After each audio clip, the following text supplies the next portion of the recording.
Welcome to my master research lessons. My lessons will be based on a book entitled Social Research Methods, Proposal Writing Guide. Statement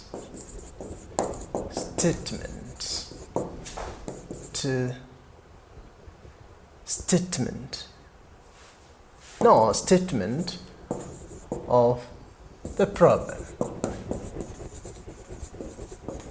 Statement of the problem. This is of, not to. Statement of the problem.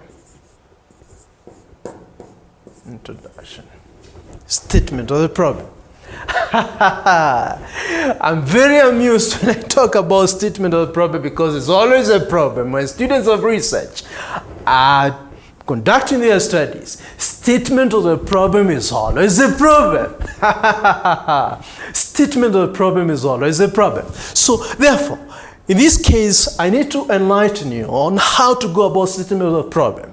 And in brief, I'll be able to give very brief and succinct, concise, how to go about statement of problem because it's always a problem.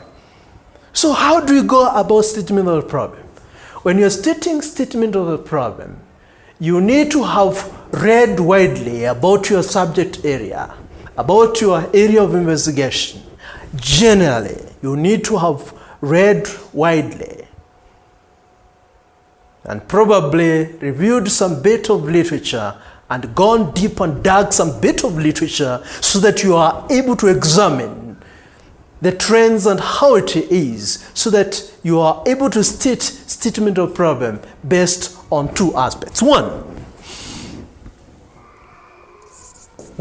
state the statement of problem based on social need or social gap.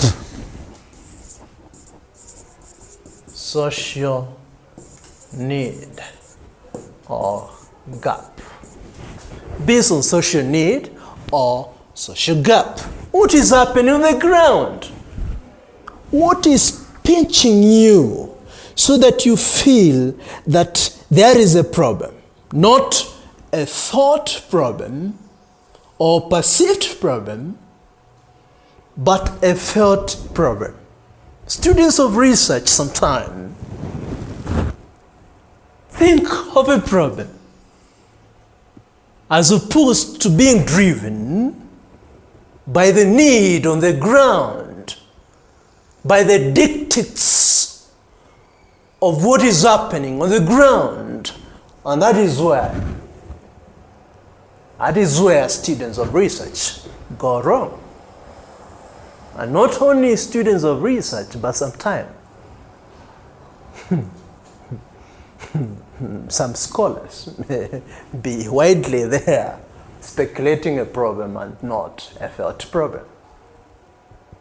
So based on social need or social gap, what is happening and maybe has even been covered by press, in newspapers, both traditional and social media, modern ways of communications, radios, TVs, and all that might have been covered. And then you want to examine that issue.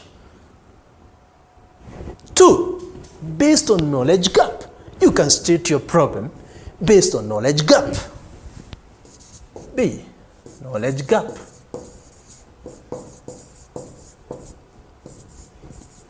Based on knowledge gap. What does previous body of knowledge indicate? Is there enough or adequate previous body of knowledge in relation to your area? And you feel still, while studies have looked at these aspects, there are certain gaps that may be in terms of knowledge or methodological gaps based on methodology or based on results or the findings that you see here. You're raising, there's a lacuna here. There's a lacuna that requires to be filled in. There's space here, there's a gap here that you need to fill in. And only then, based on some review of literature, you see that while this knowledge has been examined, It appears. Use the word it appears. Lest you be accused, it appears. There is lack of adequate knowledge in this area. So that you indicate your justification for you to enter and dive in and start in the research of inquiry and scientific process called research. So, therefore, statement of problem based on knowledge gap, based on the gaps in the previous body of knowledge that you want to fill in. Then, thirdly, once you argue based on knowledge gap or even social gap, then proceed with the magical element. I call it magical word. Therefore, after arguing out, indicate therefore, or as such, therefore, or thus, therefore, or thus. This study intends, or intended, or intends to examine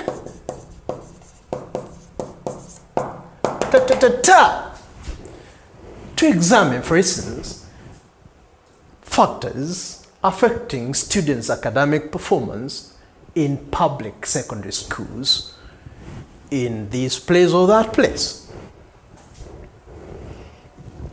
That is how you examine and you state statement of problem. I feel, in brief, once you have that, and do not write, I've seen some students of research writing almost 2 pages statement of problem. What are you doing? This is not another background to the study. Statement of problem is short, and therefore 3/4 of a page is adequate, because already you have developed background to the study, and now you move to statement of the problem, and you settle your case. And therefore, I normally talk of a student, you see, who writes a very long statement of problem, is like a lost preacher who goes on, and you see, is trying to get a point, but is not hammering the point. And therefore, do not be like a lost preacher who preaches and gets lost before delivering a point. Go straight to the point. State the problem. And you rest your case with, therefore, there is need to examine this and that. Brilliant. Now that leads us to the third part of Chapter 1, Introduction, namely research objectives, or research questions, or research hypothesis. I may treat the 3 elements as combined aspects, but distinctly as such. Brilliant. If you like this presentation, click the button and subscribe, and like as well.